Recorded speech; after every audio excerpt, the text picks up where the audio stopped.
Welcome to a brand new company deep dive by the Dutch investors.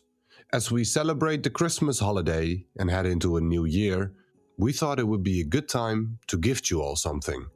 So today, we're giving you this premium deep dive into the latest company we've analyzed from the DutchInvestors.com, and we'll tell you all about it.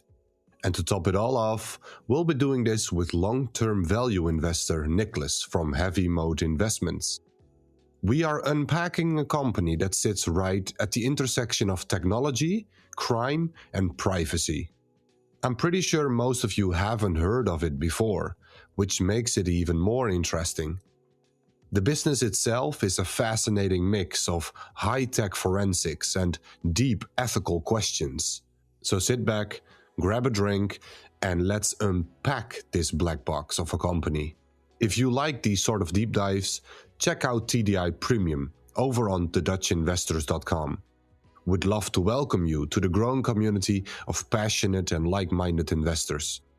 So enjoy this little sign of appreciation, a gift to you, and cheers to a wonderful 2026. Enjoy.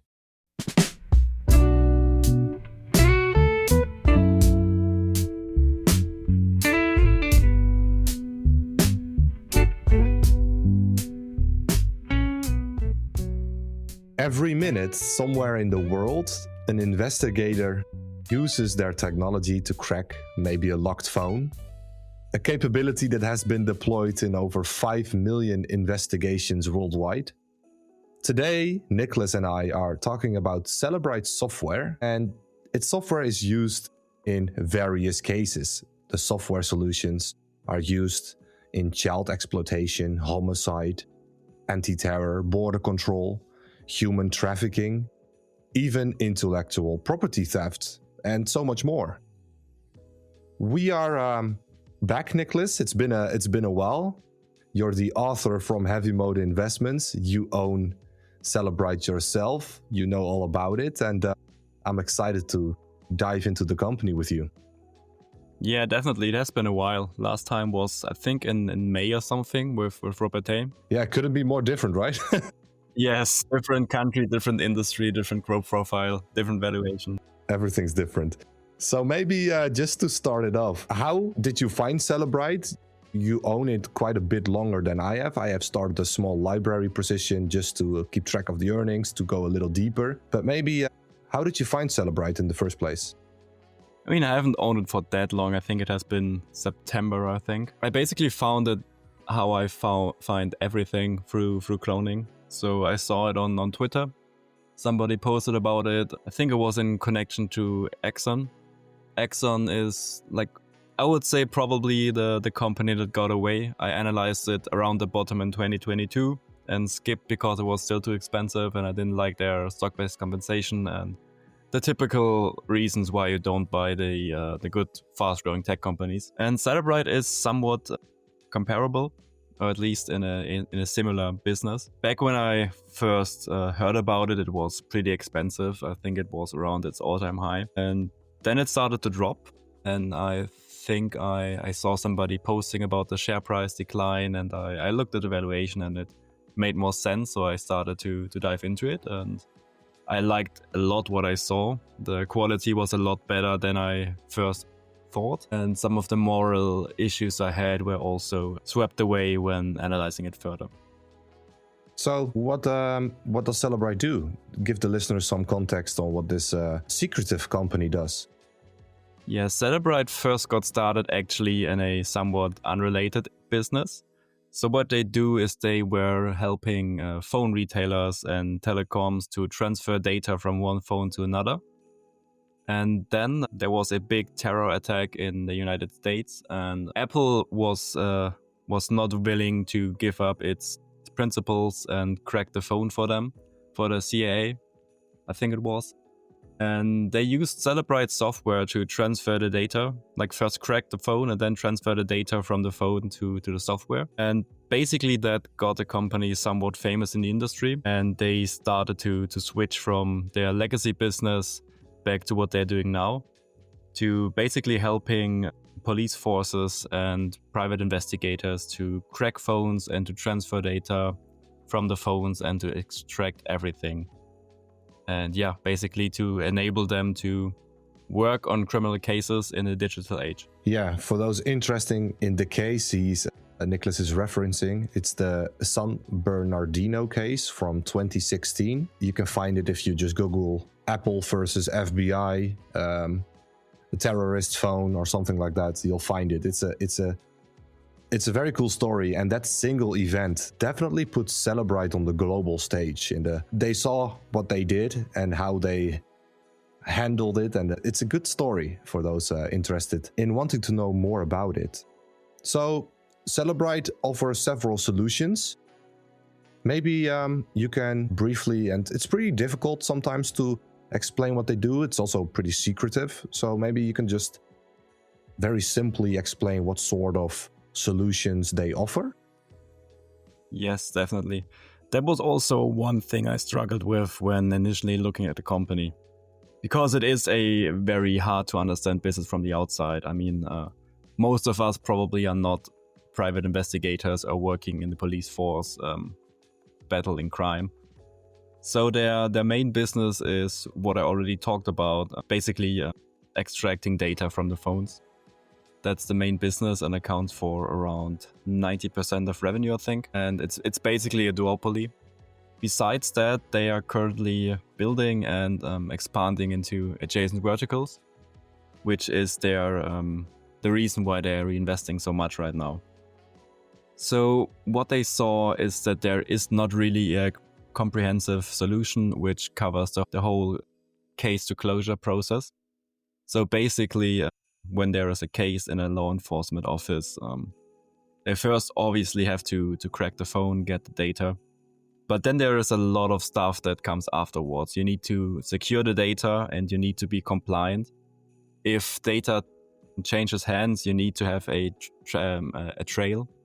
And nowadays, you obviously don't want to have a paper trail. You don't want to have paper signed and exchanged.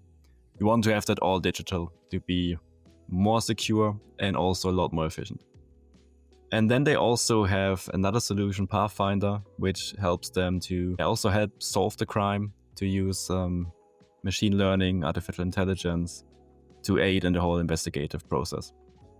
So basically, they have all these law enforcement businesses and agencies who are already customers with their core offering Insight.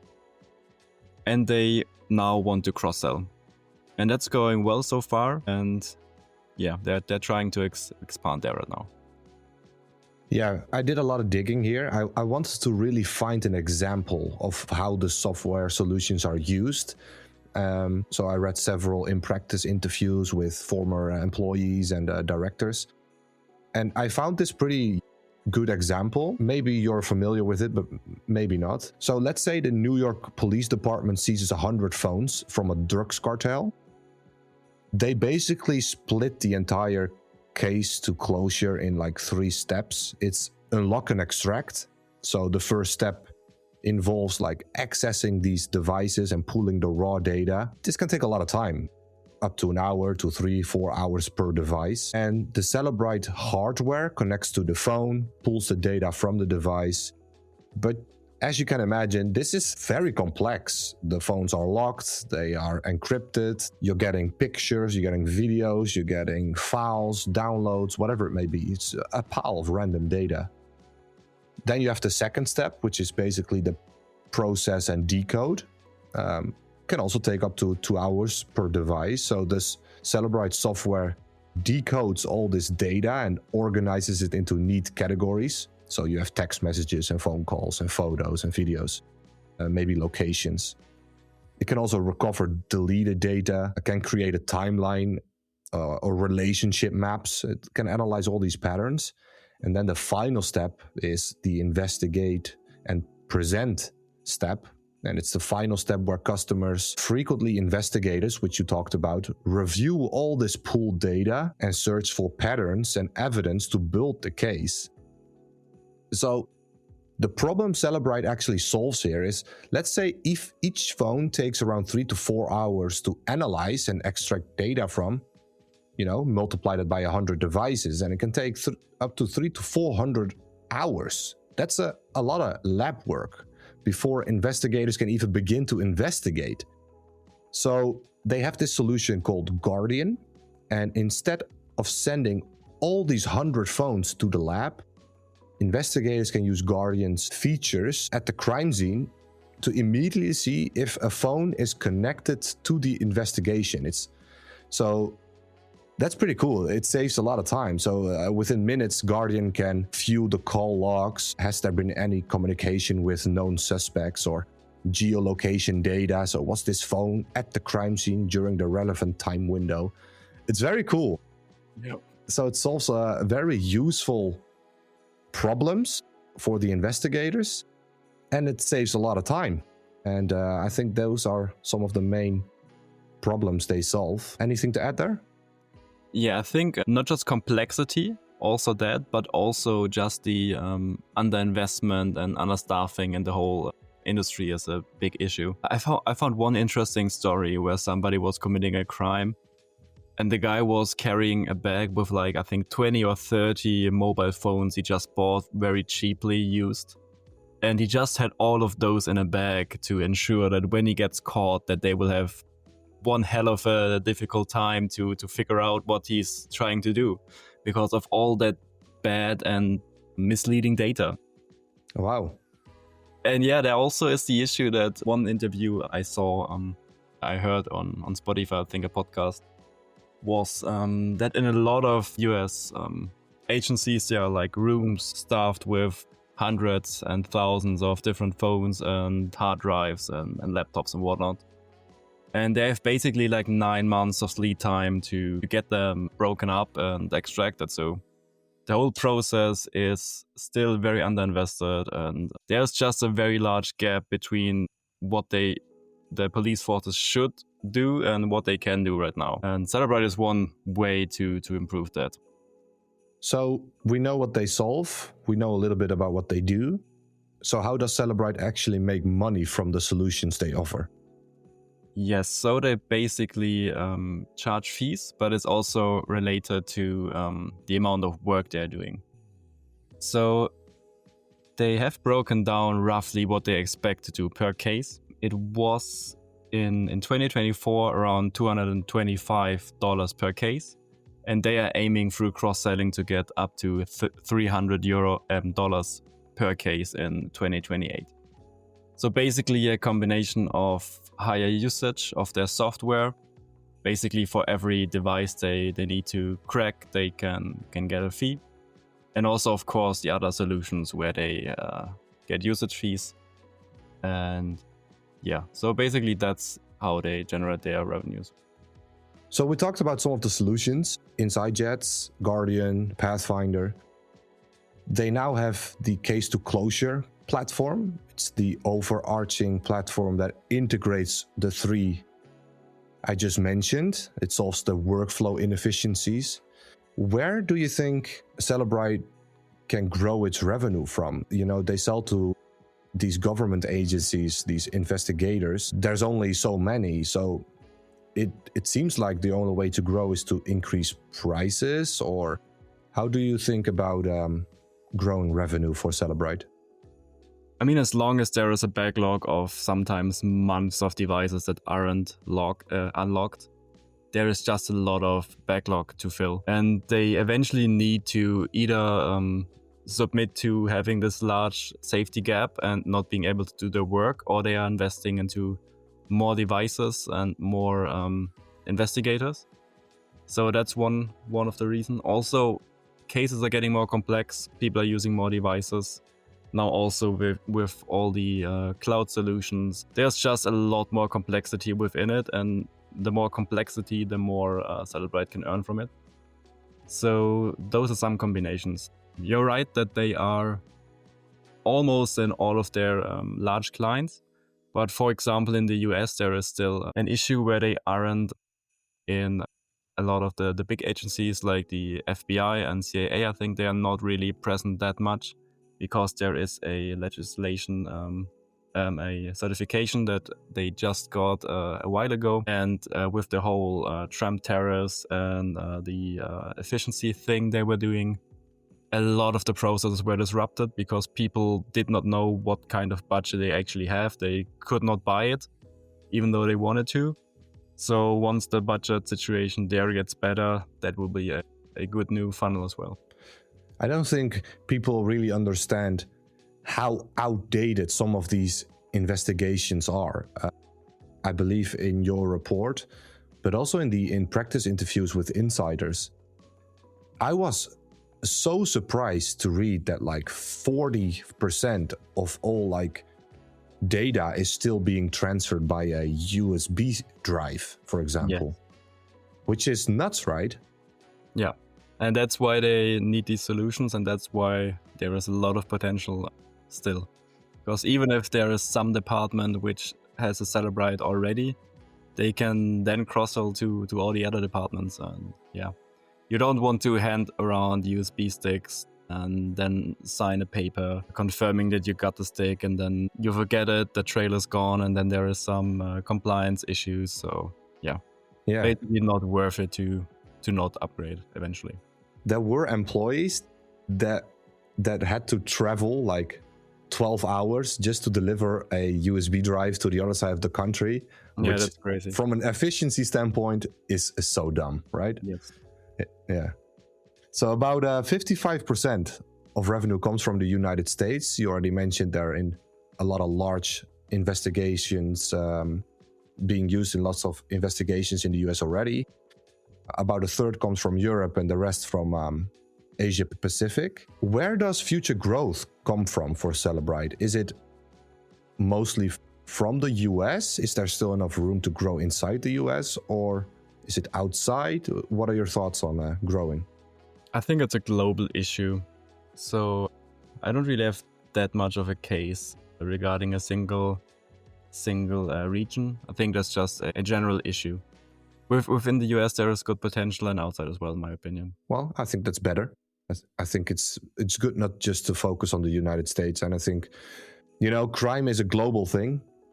It's big in the United States, of course, but it's just as big in Europe and in Asia. So I think there's still lots of room to grow. It would be interesting to talk a bit about the industry and competition. To set the scene, maybe tell us a bit about the market size, some of its competitors. I'm interested to hear your thoughts there. Yeah, so the overall digital forensic market is pretty large, expected to reach around 50 billion by 2024, which represents around a 15% CAGR from around 13 billion in 2025. We have to see, though, that the largest part of that is hardware products, with around 43% according to Precedence Research. Software and services are 30 and 27% each, and Cellebrite is mostly focused on the software and services aspect. So the market is pretty huge, but also very fragmented, and the real competitors, I would say, is Magnet Forensic, which is the closest competitor. But then there are also some smaller competitions like MSAB and OpenText Corporation, and also some larger players like Cisco or IBM, which have some point solutions which could compete in some ways. But really the big competitor is Magnet, which is basically a duopoly in the core business. Yeah, and to add to that, growth in the industry is driven by three main trends. First, there's a massive increase in digital evidence. You already mentioned the backlog.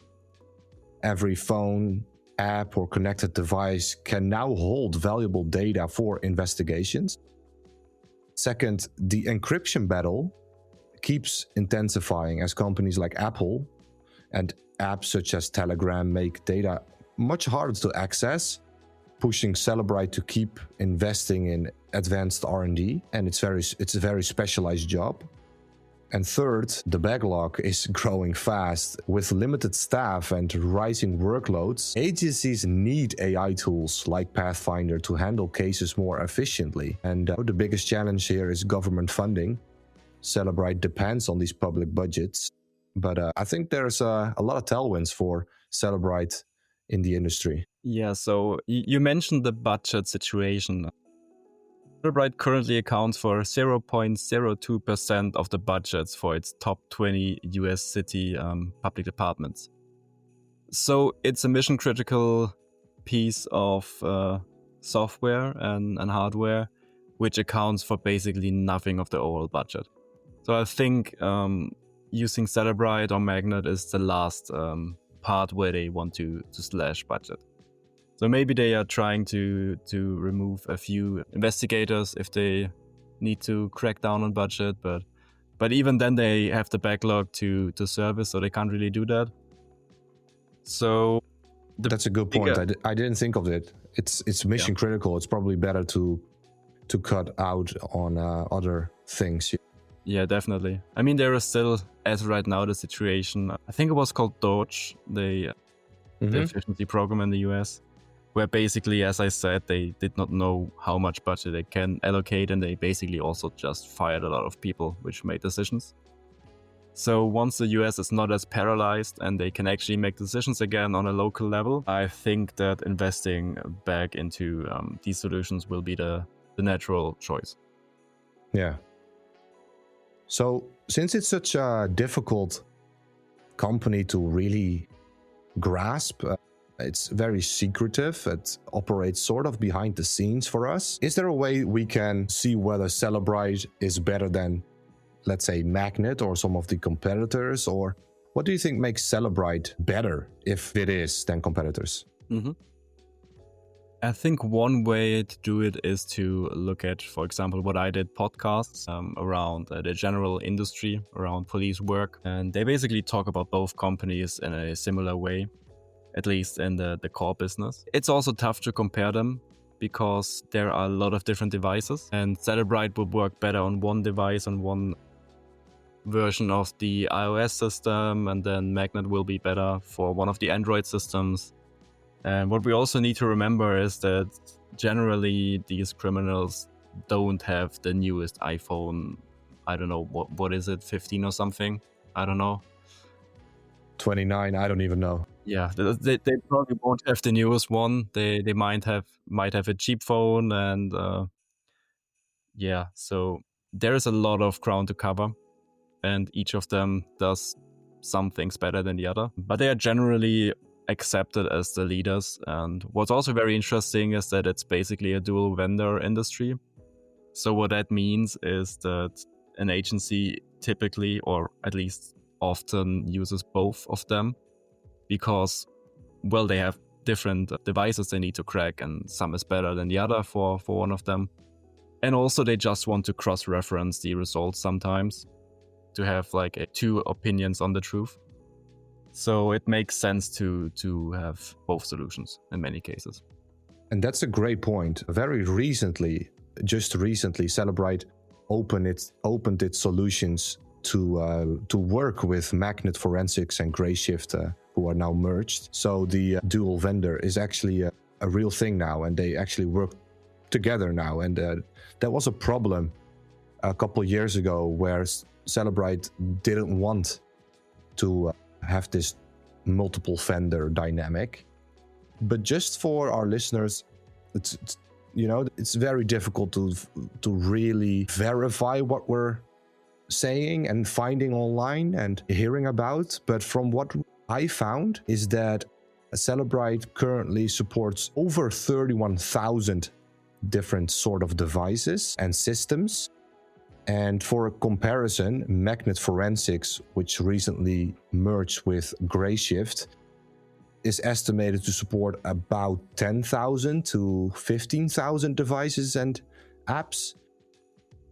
Well, a smaller competitor, such as MSAB, Microsystemation, supports under 5,000 devices. So you can clearly see that Cellebrite has 3 times as much as the second largest competitor. And the dual vendor thing, I quite like it. I think it makes competition less cutthroat, and you see the same thing happening in cloud, where you don't want to be dependent on just AWS, so you use Google Cloud and AWS, and it makes you more flexible. You can So yeah, I think it's a natural and good thing overall. Yeah, definitely. How about the moat for Cellebrite? Usually SaaS businesses, especially for government agencies, I think of Palantir, for example, have very high switching costs and barriers to entry. So what sort of competitive advantages do you think Cellebrite possesses? I think Cellebrite has one of the best modes I've seen yet, because there are definitely very high switching costs, and especially within the dual vendor setup. I mean, you can switch to Magnet, but you might as well just use both. I think Magnet is a little bit more expensive, at least for the core business they have. But, well, if you have 0.02% of budget for Cellebrite and another 0.03% for Magnet, for example, it's still basically nothing. Switching costs for the amount of value they, and especially people hours saved, which they save, it's just so immense that it doesn't really make sense to quit or to switch. And the complexity also is very large in the whole business, so it's very tough to replicate it. And also, if you would want to replicate it, you need all the compliance, and you need to convince a lot of established and slow-moving agencies to switch, which is very hard. They are already trying to catch up in efficiency. They don't want to learn another software tool, and you would have to have a competitive solution. And as you said, Cellebrite has around 30,000 different devices and apps and whatever they can crack.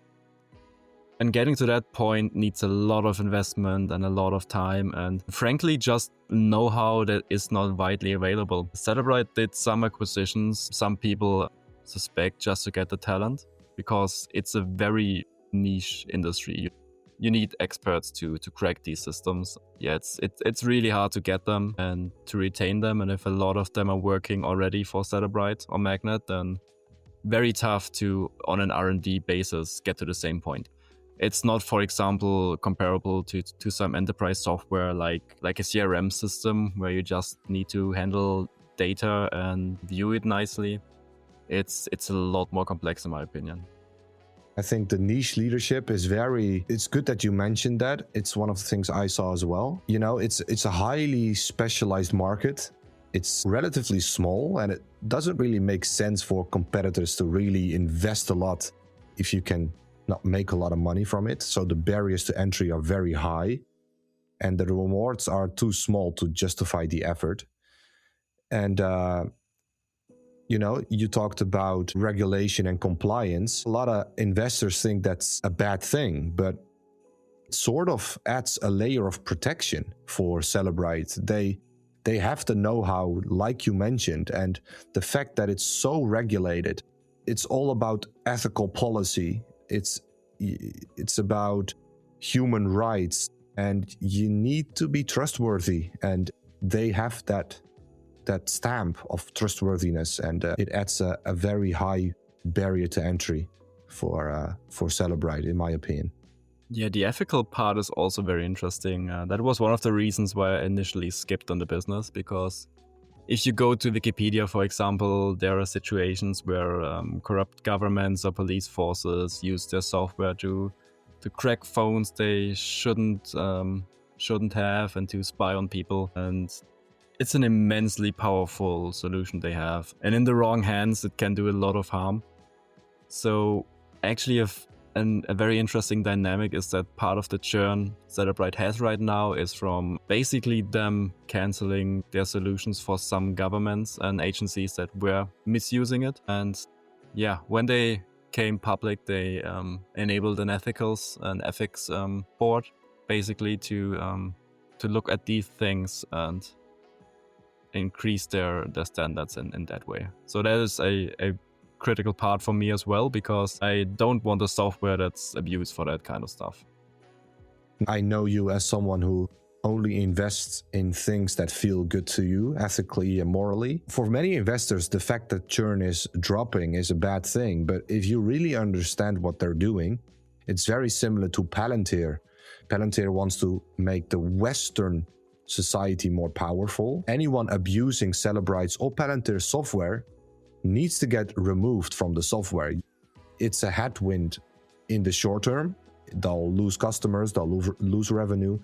But you don't want Russia or Iran using your solutions and hurting your brand, hurting your trustworthiness, and, hurting investor trust. So I actually don't mind it at all. And I think it's a short-term thing. Yes, it improves the overall quality of the revenue in the long term. Yeah, it's all about trust in the long term for Cellebrite, and I think it's a good step. So while we're talking on this topic of losing customers, let's talk about the risks and opportunities for Cellebrite. What are some of the main risks for Cellebrite to be a bad investment, things they might do wrong? Maybe give me some of the risks you're seeing, and I'll see if I can add anywhere. Yeah, so the big risk, of course, is if they can't innovate, because technology keeps on improving and changing, especially also with AI. A lot of things will change. They need to reinvest and they need to stay on top. They need to have a competitive solution. And even though there is a lag, in my opinion, between the newest solutions and what actual criminals are using, you still need to have it ready. So one of the bear cases right now, at least negative arguments, is that the new iOS is very hard to crack and that Cellebrite has not done it yet, but nobody else has either. So if they for a long time can't get there, then that will impair the value of their solution. But then again, there is no better solution, so it just would be a wide spot to eventually cover. What would be horrific, of course, is if there was a large data leak, if the securities were breached in a business with that amount of critical data and sensible data. That can't happen, and that could, maybe even on a nationwide level in the US, lead to customers having to drop it. So that would be like the catastrophic bear case, in my opinion. Besides that, I think there is not that much risk of new competition. I guess if they can't reach a good profitability, a stable profitability, if they can't convert cash flows or grow fast enough, it could make it a bad investment. But fundamentally, I think it's a very solid business. Yeah, the only thing I would add is maybe talent acquisition, since it's still a relatively small company. It's based in Israel, although listed in the United States. There are companies with a lot deeper pockets. So I think stock-based compensation is sort of a must for keep and attract talent. You need a lot of smart engineers to help with R&D and crack these phones. And Apple has some of the smartest people together with Microsoft and Google, and they're always working on encryption, and you need people that can beat that encryption. So it's a very highly specialized, difficult field, and not attracting the right talent is always a risk for a company like Cellebrite. Yeah, so I guess one reason, like one bear case also could be if you can't grow your stock over the long term, that people who get those share-based compensations would maybe feel like they should switch to another company, maybe like one of the big ones like a Google or whatever. But yeah, I guess that's also a risk on the other part of stock-based compensation, if it keeps to stay elevated. I mean, the last years were pretty distorted because of the IPO and warrants and all of the issues with modeling IPO shares. But going forward, they expect to dilute around 2% a year. But if, for example, it turns out to be like 4 or 5%, that would, of course, change the model. Yeah, definitely. If AI significantly improves cybersecurity, do you think Cellebrite value increases due to more complexity to decode? Or do you think it decreases because there are fewer vulnerabilities to exploit? Tough question. I think like it could go in both directions. We also have to view the angle that crime will always find a way. And with the tools of AI, they already are finding ways to speed up processes and to automate crime, or like attempted crime. So I think you could have that direction where there's just a lot more volume. Even if it's not online, there still is like physical crime which won't go away. So it's tough to model, but of course, improving cybersecurity could be a headwind. Or a tailwind, right? Yeah, just like Google. It could be like a headwind or a tailwind for Google. It's still up for debate. Yeah. So that's a question that we will see in hindsight. Yeah, definitely. Yeah. So take us through the opportunities. What are you seeing? Yes, I'm definitely seeing the tailwinds of the large public safety gap. We have more devices used in crime. We have just more volume in crime, and a lot of departments that are not equipped to deal with the digital component to it, and also the backlog. So there's just a lot of volume that needs to be serviced. It's also still, from what I heard, Cellebrite is not that profitable compared to Magnet, which is owned by private equity nowadays. And what I heard, they have like 40 or 35%-ish EBITDA margins, while Cellebrite is around 20%.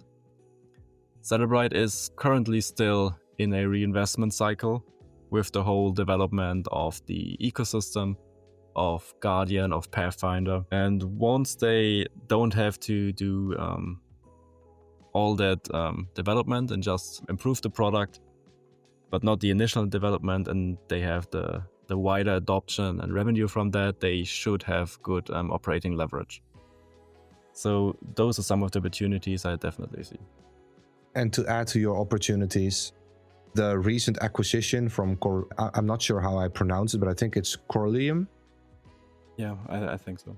Yeah, I think it looks very good at first glance, although it's still a bit speculative on how the integration will be. But I think they have the expertise and know how to implement it correctly. So imagine you have an iPhone or an Android phone, but instead of holding the phone in your hand, you have like a perfect fake version of it running on your computer. So you can open apps, press buttons, change settings, everything, but nothing can break. There's no real data at risk. So that is basically what Corleum does.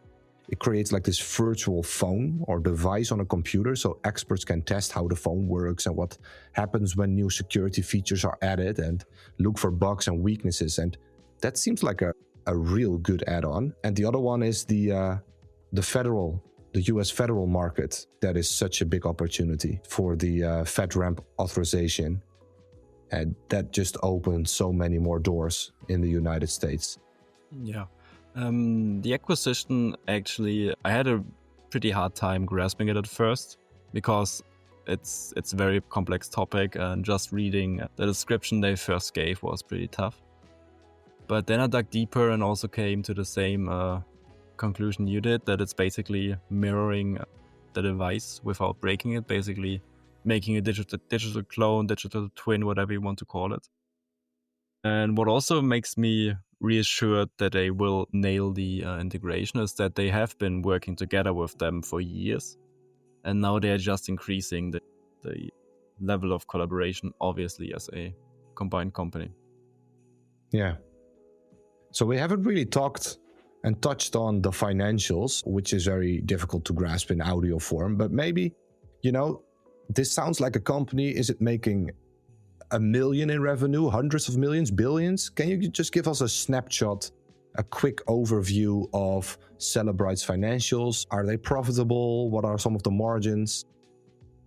Yes, so Cellebrite right now is around a $500 million company and is aspiring to get around 1 billion by 2028, I think it was, in annual recurring revenue, ARR. So the company is still not that big, but in context of its industry, it has a pretty good size. As I said, it's still very much in reinvestment mode, and I think you also need to account for a lot of R&D spending in the future, because it's just not an industry where you build a product and then it's done. You need to stay on top of it and improve it. So there is a lot of maintenance, I would say, R&D as well, not just growth. But at current level of around 20% EBITDA margins is, I think, understated. They should get higher. I have not been that aggressive in my assumptions, in my model. I went for around 5% improvement in EBITDA in the bull case. I could say it being a lot better too in more time. What's also very interesting is that it's a very capital light business. They have very favorable working capital dynamics, and free cash flow is around the same level as EBITDA or even higher. So it's very cash generative and has a very clean balance sheet with a lot of net cash. If the acquisition closes, I think I actually closed already, I'm not sure there. The balance sheet will get weaker, but they still have a net cash position. So overall, a pretty well led company also from a financial perspective. Yeah, it's very capital light, profitable. It's a real software business.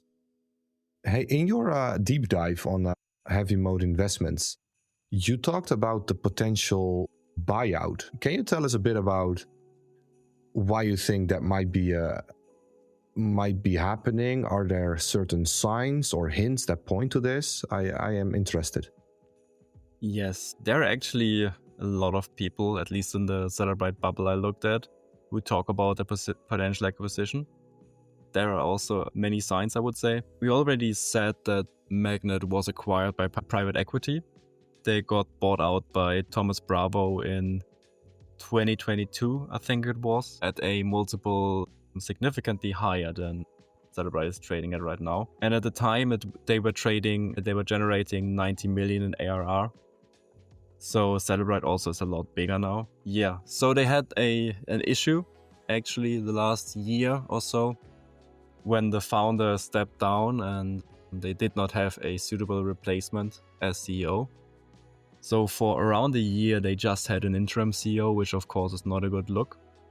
And also a little bit questionable with a company that needs a good leadership and direction with all the product development. So what turned out is that the interim CEO was always planned as a CEO, or like relatively quickly after being appointed, they also planned on getting him as the full CEO role. But then he got cancer and had to go through that, so that delayed all of it. But now he is the CEO and they also have a new CFO. And while of course a new management team is a significant risk, a lot of it points towards an eventual buyout and probably a sale to private equity. Because both of the CEO and CFO have experience selling their previous business to private equity. Then you also have the shareholder structure with Suncorp, which initially acquired the business a decade ago and then also brought it public via SPAC. They still hold 44%. It's a Japanese company which currently trades on a big discount to their stake in Cellebrite. So there are several activist investors who are getting them to use the discount and sell off their Cellebrite shares or do something with them. So then you also have some other funds and activists who hold around 5% of the shares. And then you also have still one last remaining tranche of warrants from the IPO, from the SPAC, which states that if the share price goes to 30 by August 2026, they will get 1.5 million shares vested. So that also could push people to try to get the company sold at $30 per share by that time. So there are just a lot of different factors who point towards maybe trying to get the company ready for a sale and then get a buyout. And you also have some potential acquirers. Axon, for example, already has a 4% stake in Cellebrite from the IPO, where they already were invested, and trades or operates in a similar industry. So it would be a nice adjacent purchase. Then you also have Motorola, which competes with Axon in the bodycam segment and is aiming to drive higher top-line growth. So an acquisition could make sense too. Thomas Bravo probably is interested after they already bought Magnet, but regulators probably would shut that down. But I could see a world where a different private equity firm also sees the success they are having with Magnet and wants to replicate it with an acquisition of Cellebrite. So I think it is a perfect setup for an exit eventually. Would you celebrate a buyout of Cellebrite? Oh, you see what I did there? Yeah, very good. Yeah, I know, it's so bad. As long as it's not a daylight robbery with a low share price. Yeah, that makes sense. But, for a company like Cellebrite, I got in, I got it as a library card position. It feels like a company I wouldn't mind owning for many, many years. In a sense, I would mind like a buyout because it can be like a 30, 40, 50% premium maybe. But I don't know. As a long-term investor, sometimes getting acquired is not what you want, right? Yeah, it's tough. So far, I had only one case where one of my companies got acquired. In that case, I was at first not so happy, but afterwards I was happy that I got out and had capital to focus on other things. And with Cellebrite, I think it's a fantastic business, but in general, I wouldn't mind if the offer is good. I also see it sort of a downside protection, because if there is a good probability of them getting acquired and the share price would continue to perform badly, and they probably would get a buyout with a good premium. Yeah, the likelihood increases. Yeah. In the bull case, of course, they continue to grow and potentially even get acquired at a higher multiple down the road. But yeah, ideally it continues to have good organic growth and generate returns that way. But yeah, it's an option. That's a good point. I didn't think about that one, that it sort of protects your downside, because if it becomes cheap enough, the likelihood only increases. The thing I struggled with most with the deep dive, besides really understanding the company itself, was management. You already talked about management, some of their previous experience selling to private equity. What is your opinion on management? Are they... they're pretty new. How should we as investors think about the current management team? Are they capable enough? Maybe you can give us your thoughts on management quality. On management, I have not found the same conviction in them compared to other companies. So I think the business is strong enough as it is that management can't do too much wrong. And they seem to have a good reputation in the past. They seem to be not some randoms, but obviously it would have been preferable to have the prior CEO continue to stay. But from what I heard in one of the interviews was that he had a great time scaling it from nothing to 500 million, but that he did not see himself as the right person to scale it further. Because obviously as you scale a company, it becomes different once you reach a certain level of size. So I can see the point of switching it up and getting an operator that can do it better. And the new CEO has experience of operating large companies. I say that's a good fit probably. But I did not see major red flags or something like that. But it's also not one of those situations where management is the key reason why I bought a company. I think we're pretty similar here. I don't really have much to share on management, even in my deep dive. There's not much to say. There's not much known about them. They have experience with a couple other technology and AI companies. Some have been in the business for over 40 years in technology. So, I mean, they probably know a lot more about technology than I do. So what the hell do I know, all right? There's no real red flags currently, so that's a good thing. And I think we should mostly focus on the quality of the company, and it needs to be run by someone that is trustworthy, and I think that is the case. Before we end this deep dive into Cellebrite, would you like to share some of your thoughts on the current valuation maybe? It seems pretty expensive if you just look at it from an overview. If you look at some of the PE and the price to free cash flow ratios, or how do you value a company like Cellebrite? Yeah, so it definitely is not one of my highest IRR opportunities in my portfolio. I have it at around actually let me check the numbers real quick. I have it at around a 17% IRR, which does not include the potential buyout. So that would be a potential better case if it is a buyout relatively soon.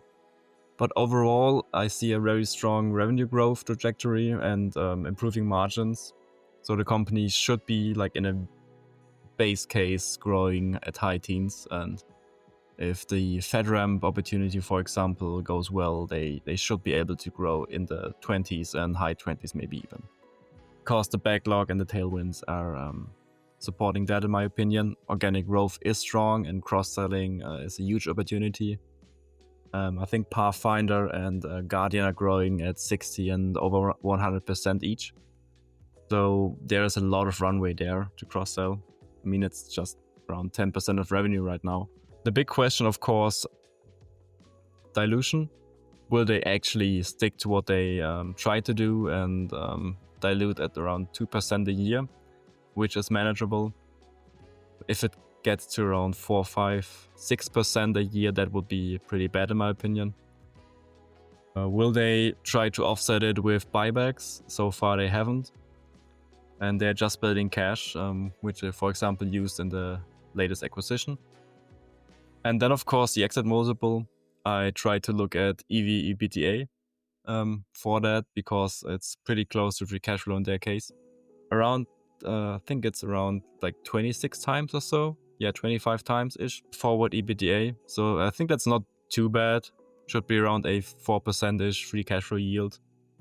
And if you combine that with high teens or higher growth on a revenue basis and higher on a profitability, then I think that's a pretty good case for the kind of quality that Cellebrite has. So before we leave, what would make you change your mind and sell Cellebrite altogether? Yeah, so outside of just better opportunities or valuation running way too high, because I mean, even the best business is not worth owning if the math doesn't work. One part obviously would come from large breaches of safety. If they have a large data breach or something like that, which would impair their credibility. Then some acquisitions which are questionable. If they would go into unrelated businesses just to diversify. Basically, if there are signs of clear mismanagement and bad capital allocation.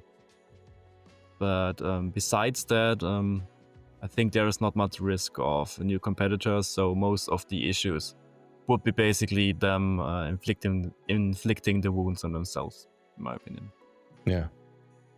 Yeah, and my final thoughts on the capital allocation. I mean, I don't mind them building a little bit of a war chest. The current valuation is pretty expensive, so I wouldn't want them buying back stock right now. I think that would be value destroying. I don't want dividends for this company. And the fact that they're buying some, the fact that they're stacking cash gives them optionality. It makes them more, open to opportunities. For example, the current acquisition they just did. And I don't mind it currently. It's a lovely company, and I would love to know more about it, and I'm going to in the coming months, and who knows. Well, there you go. Thank you so much, Nicholas, for coming on the show again, sharing your thoughts and insights on this unique SaaS company. I highly recommend you all to check out Nicholas' Substack. It's one of our most appreciated writers. We read all his articles. They're always very, very good, very in-depth for those that like that sort of deep dives. So thank you so much, Nicholas. And I'm excited to do this again on a new company sometime. Yeah, sure. I'm looking forward to it as well. Have a good one.